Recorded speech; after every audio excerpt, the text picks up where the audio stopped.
Boa noite a todos, eu sou o professor Edgar e hoje a gente vai falar um pouquinho das leis de Mendel, tá? Essas são as leis que elas regem a genética, como a gente conhece hoje, foram elaboradas por Gregor Mendel há um tempinho atrás, no século XIX, e a gente não vai aprofundar muito, tá? A gente vai falar sobre alguns conceitos básicos, algumas nomenclaturas que são importantes de você levar para a prova, porque por conta de tempo mesmo, a gente não tem como aprofundar para falar de algumas doenças genéticas, tipo polialelia, pleiotropia, e entre outros nomes que podem porventura confundir vocês, tá? A gente vai falar de primeira lei, segunda lei e algumas peculiaridades da genética.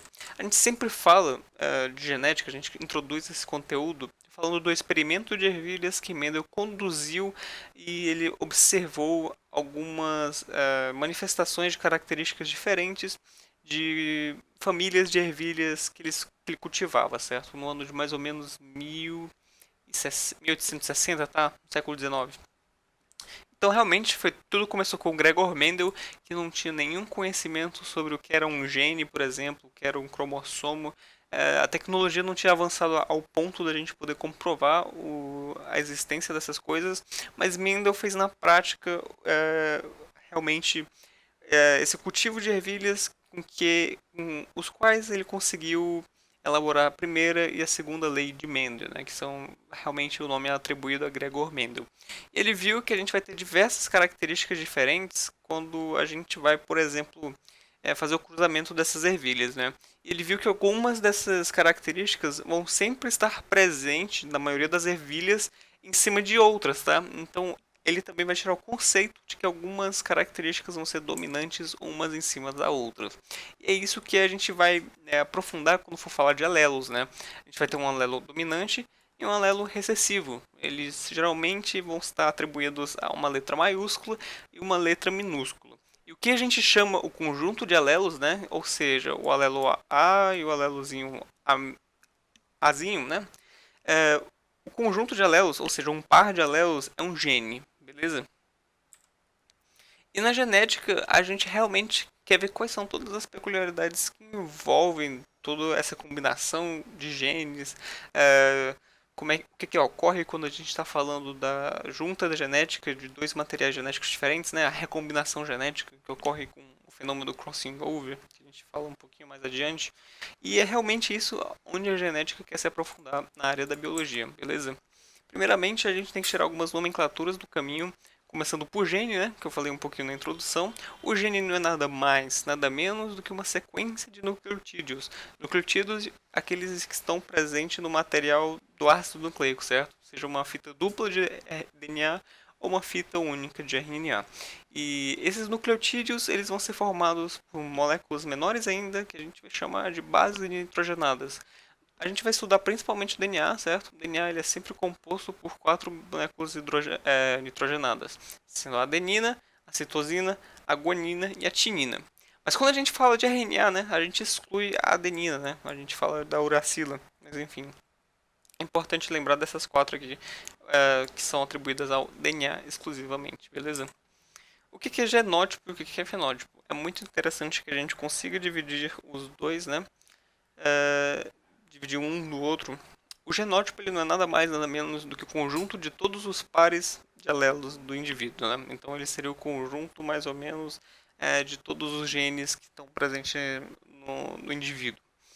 E o fenótipo ele é uma coisa mais abstrata assim de você pensar, mas ele faz referência a quando a gente tem o genótipo, né? Que ele vai dar atribuição a algumas características gerais ali do indivíduo, as características que são passadas geneticamente, mas o fenótipo vai ser a atuação do meio em cima do genótipo, né? Então, o que eu realmente quero dizer aqui, que o fenótipo vai ser o resultado do genótipo mais o meio, tá? Desculpa, não é o igual, é mais o meio. Então, o fenótipo é o genótipo mais o meio. O que isso quer dizer? Quando a gente coloca o indivíduo, né, algum organismo em estudo, algumas situações fisiológicas, enfim, ele vai ser moldado, né, a partir do que ele está vivenciando ali, então nem sempre podemos atribuir as características físicas do indivíduo ao genótipo. O fenótipo realmente também o resultado do genótipo mais algumas ações físicas, fisiológicas que estão acontecendo ali. E o genoma não é nada mais, nada menos do conjunto de todos os cromossomos aqueles que contêm os genes de uma espécie em estudo, tá? A gente vai ver que a gente vai ter diferentes espécies de animais que vão ter números diferentes de cromossomos, e é exatamente isso que o próximo ponto vai falar. A gente estuda quase sempre em cima dos cromossomos dos seres humanos, tá? Mas também vão ter exemplos que a gente estuda, por exemplo, o cromossomo de camundongos, que a gente fala da cor da, da pele desses camundongos, da cor dos pelos, enfim, tá? Mas a fim de estudos do ser humano. O ser humano ele vai ter sempre 46 cromossomos divididos para células haploides e células diploides. As células diploides vão ser aqueles que vão realmente ter 46 cromossomos, tá? Ou seja, vão ser 44 cromossomos divididos em pares. Esses pares a gente vai chamar de cromossomos autossômicos. E mais dois cromossomos que não são necessariamente esses que a gente chama de autossômicos, tá? Temos seus cromossomos alossômicos com seus responsáveis pela determinação do gênero, do sexo do indivíduo que vai nascer, tá? Então, é o seguinte, célula diploide vai ser aquela que vai ter os 46 cromossomos e a célula haploide vai ter simplesmente 23 cromossomos. A célula haploide sempre é uma célula sexual, ou seja, é um gameta. Então, quando a gente, por exemplo, vai ter a fecundação do óvulo, né, que vai ter a formação de um zigoto, a gente vai ter 23 mais 23, né, porque vai ser o gameta masculino mais o gameta feminino, que vai dar, no final das contas, 46 cromossomozinhos. Isso é importante para a gente pensar em recombinação genética, né, porque a gente vai ter cromossomos inéditos tanto do macho, tanto da fêmea, e daí vem toda a questão da diversidade genética, enfim, da proliferação dos genes, né. Beleza. E temos três processos que ocorrem no nível do DNA que vão assegurar toda essa questão da replicação, replicação não, da reprodução do material genético. Tá? Começando pela replicação, é realmente o exemplo que está sendo dado bem aqui nessa imagem. A gente vai ter uma fita única de DNA, desculpa, fita dupla, né? Essa fita dupla ela vai dar origem a duas novas fitas duplas de DNA também. Então vamos ver aqui o seguinte, essa fita dupla ela meio que se quebra e a gente vai ter que, a partir dessas fitas que foram quebradas, vai ter a geração de uma nova molécula de DNA. E a gente vai ter que as outras fitas, né, que foram feitas para complementar a fita antiga, ela vai ter um material genético diferente da fita que foi quebrada anteriormente, beleza?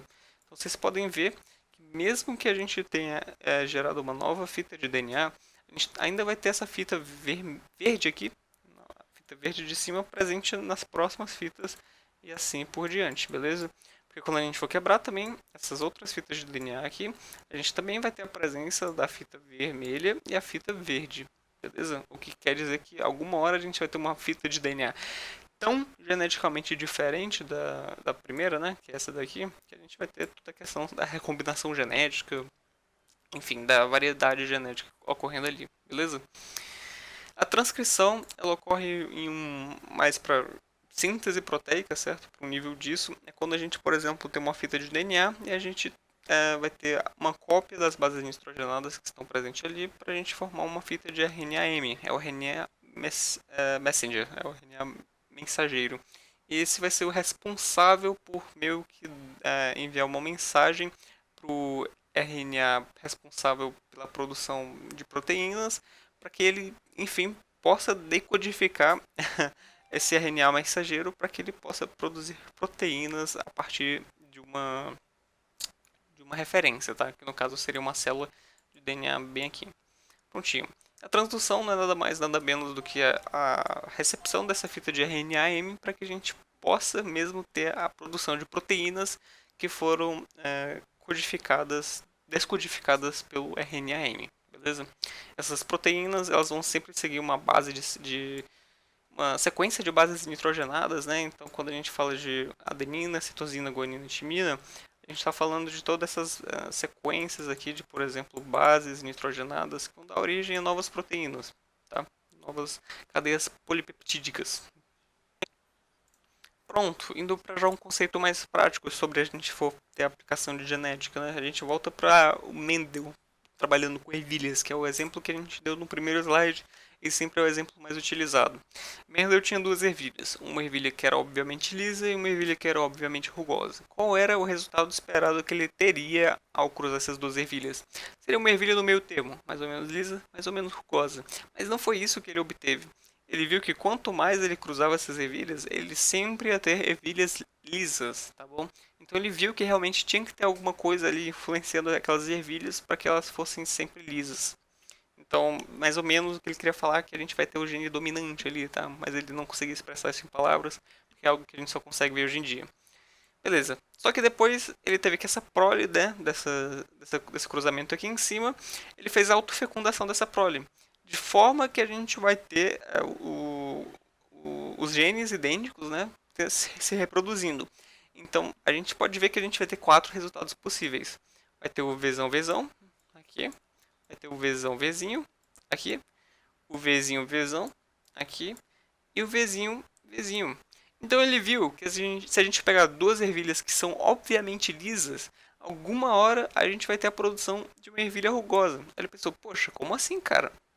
Se eu botei duas ervilhas lisas e elas produziram uma ervilha rugosa, por que que quando eu coloquei uma ervilha lisa e uma ervilha rugosa a gente nunca teve a produção de uma ervilha rugosa?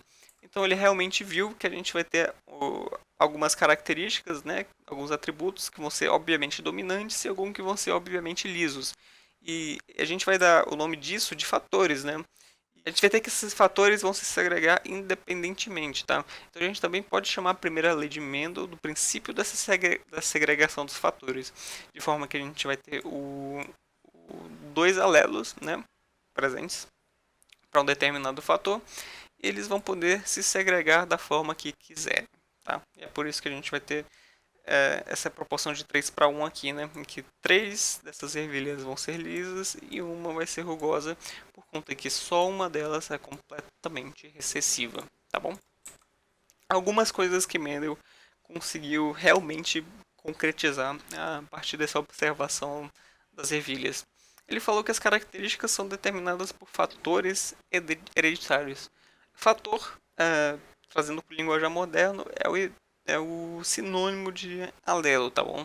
Então esses alelos que são hereditários aqui, eles vão determinar as características finais daquelas ervilhas.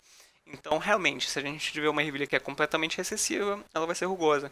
Se a gente tiver a presença de pelo menos um alelo dominante, a gente vai ter uma ervilha que vai ser lisa. Então, a partir desses alelos, a gente vai ter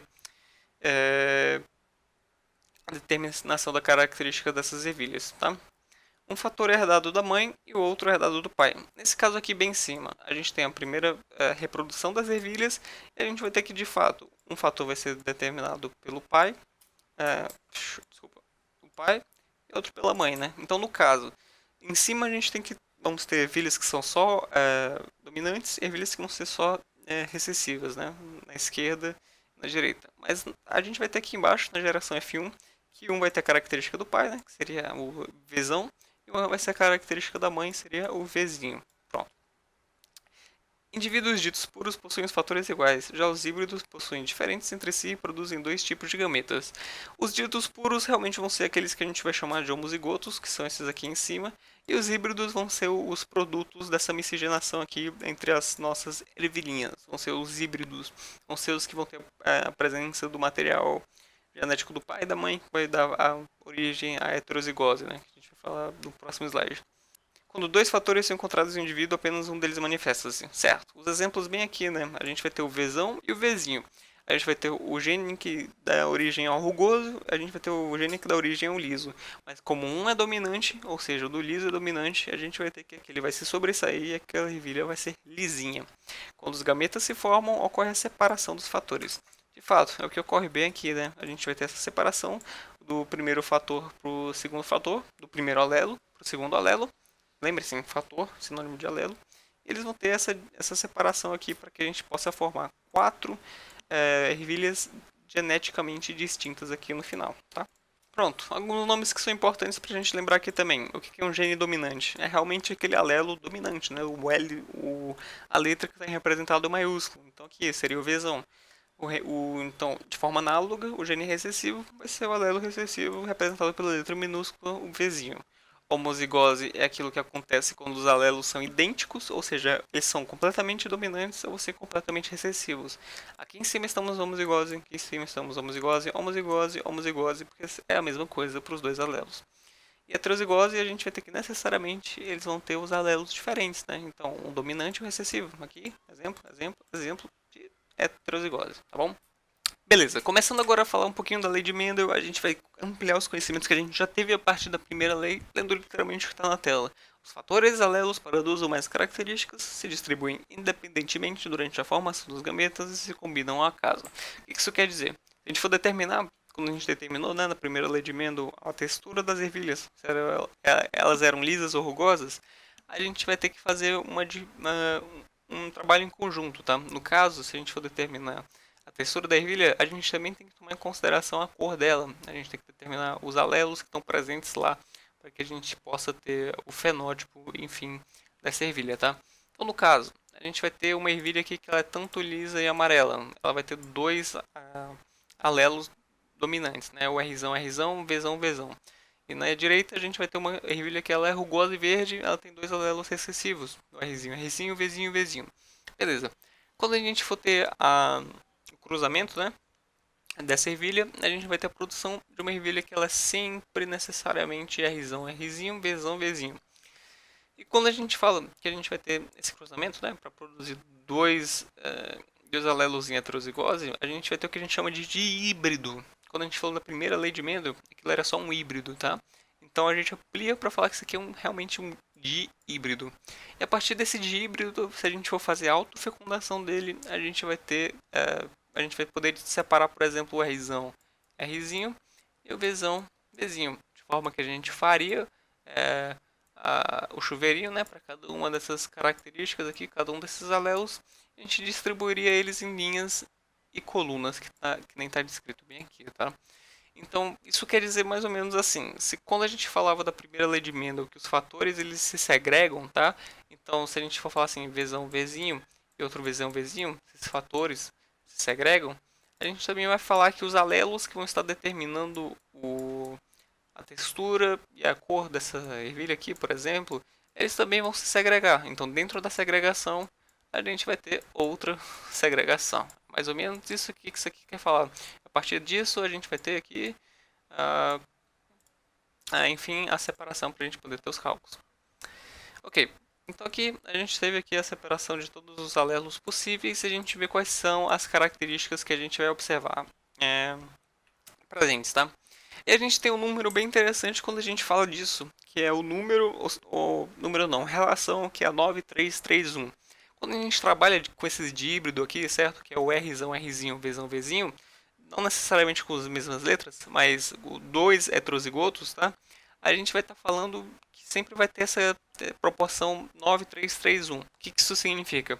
Sempre vamos ter 9 desses resultados aqui que vão ter as características dominantes, tá? Então aqui, ó, a gente vai ter esses 9 bem aqui que vão ter as características dominantes que vocês conseguem ver bem aqui. Ou seja, elas vão ser lisas e também vão ser amarelas. Bem aqui em cima vai ser uma característica dominante. 3 vão ser algumas que vão ter pelo menos uma característica recessiva, tá? Então no caso aqui a gente vai ter ervilhas que são amarelas, que é uma característica dominante, mas elas vão ser rugosas, tá? Que é uma característica recessiva dominada pelo Rzinho aqui em cima, tá? E a gente também, no outro caso aqui, vão ter ervilhas que vão ser lisas, determinado pelo fator Rzão dominante, mas elas vão ser verdes, determinado pelo fator Vzinho que está em homozigose, né? Para ser verde. E a gente vai ter só uma dessa prole que vai ser possivelmente completamente recessiva, certo? Então, 1 em 16 vai ser a chance da gente ter uma ervilha que vai ser completamente recessiva. Ela vai ser que nem o parente aqui, completamente rugosa e verde, que vai ser essa bem aqui. Então, ela realmente vai ser 1 em 16 a chance dela poder sonhar em ser rugosa e recessiva, tudo bem? Beleza. Então é mais ou menos isso que a segunda lei de Mendel quer falar. Se a gente for considerar algum fator isoladamente, isso não seria possível.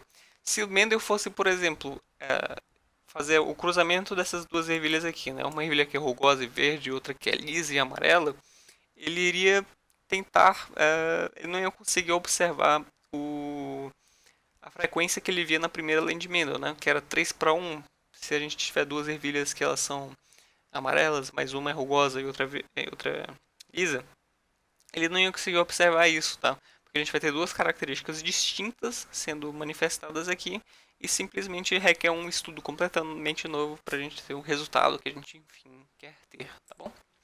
E por que que isso acontece? A gente precisa ir para dentro da própria célula para destrinchar como é que o cromossomo está distribuído e tudo está bem nesse nome aqui bonitinho chamado de locus gênico. Locus significa literalmente lugar, assim mais ou menos, onde está presente um gene, tá? Então, os genes que estão presentes no mesmo lugar vão ser aqueles que vão se recombinar entre si, tá? Então, é por causa disso que a gente vai ter essa segregação tanto dos fatores, tá? E tanto dos próprios genes, tá? Então, os fatores, sinônimo de alelo. Então vai ter a segregação dos alelos e vai ter a segregação dos fatores. Que nem eu espero que eu tenha conseguido passar isso para vocês. Eu agradeço muito a atenção de vocês. Eu espero que não tenha ficado muito confuso alguma parte da aula e desejo apenas a todos um muitíssimo e próspero estudo. Valeu!